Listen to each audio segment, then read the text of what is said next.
Hi everybody, my name is Shy Moss and I wanted to do a quick video on credit repair tips. I wanted to actually give you guys a little bit more clarity on the dispute process, okay? One question that I always get from clients is, can I dispute an item even if it does belong to me? And the answer is absolutely, because legally that's your right, and I suggest that you do so, because with the credit bureaus, there's a lot of inaccuracies. Even if the account is yours, they may not have the right amount, they may not have the right account number, they could not have the right address. It's just so much. So you should dispute it, okay? And secondly, what I always see with clients, when you get your dispute letters, or even if you're working on your credit, trying to repair your credit on your own, make sure you do not include your positive accounts on the dispute letters, because if your good standing accounts get disputed and they're removed, it's going to mess up your score, because you want to keep all your positive credit history on your report. You don't want to have that removed. I can use myself as an example, because years ago, I was working on my credit and I did not exclude my auto loan from the dispute process. It got disputed and they removed it off my credit, and it was in good standing. So I'm like, oh no, we got to put that back on there, because that's working for me.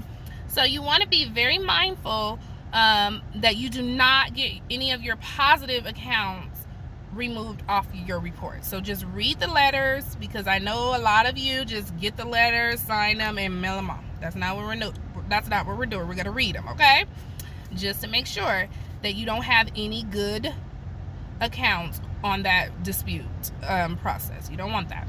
Okay, third is that when you guys are getting the letters, and it's really, this is something I know probably a lot of agents do not encourage their clients to do certified mail, but you should, okay?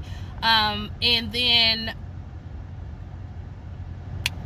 I'm gonna say is that sometimes I think people are going backwards. They don't understand the law, and what they're doing is they're contacting the credit bureaus first, and that's not what you want to do.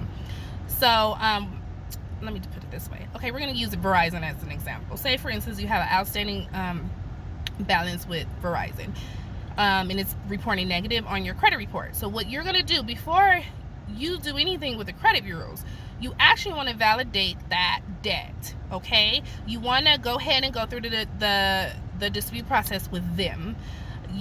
So you're going to deal with them, your creditor, first, and you're going to send them a certified letter, okay? It can be costly, but it's very necessary if you want these items removed off your credit. So you're going to send them a certified letter that's like, hey, can you validate this debt, because I don't recognize this account, or this is not my account, or whatever. Just send it to them, have it certified, and then what happens is once they receive that letter and they sign for it, the legal clock starts ticking. Okay, and this is the process that a lot of people are skipping over, and this might be the reasons why you're not seeing the results that you want to. Okay, and so once that is done, after 30 days, because legally what your creditors have to do is, once you dispute anything with them, they have 30 days to contact the credit bureaus and let them know that this account is in the dispute process. Somewhere on your report, after you have sent them a certified letter, they need to be letting the bureaus know that customer has disputed this. And what I'm seeing a lot of times is that they don't do that, not within 30 days. They have 30 days to do so. They'll do it maybe after 60 days, maybe even after 90 days. But legally, no, it needs to be done within 30 days. So that's why the certified letters are crucial, okay? So after you send out that the certified letter and they've signed for it, now 30 days later, pull your credit report.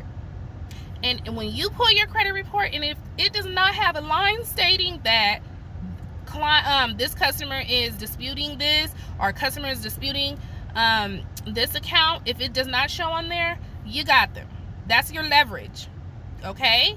So what you would do after that is you're going to send your creditors, Verizon, another letter and let them know that, hey, by law, you were supposed to, report to the credit bureaus that this item is in dispute.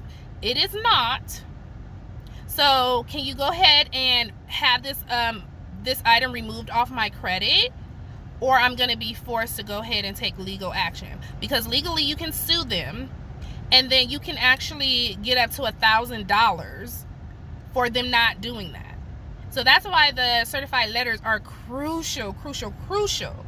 I think that a lot of people, what they're doing is they're just contacting the credit bureaus first. Don't do that.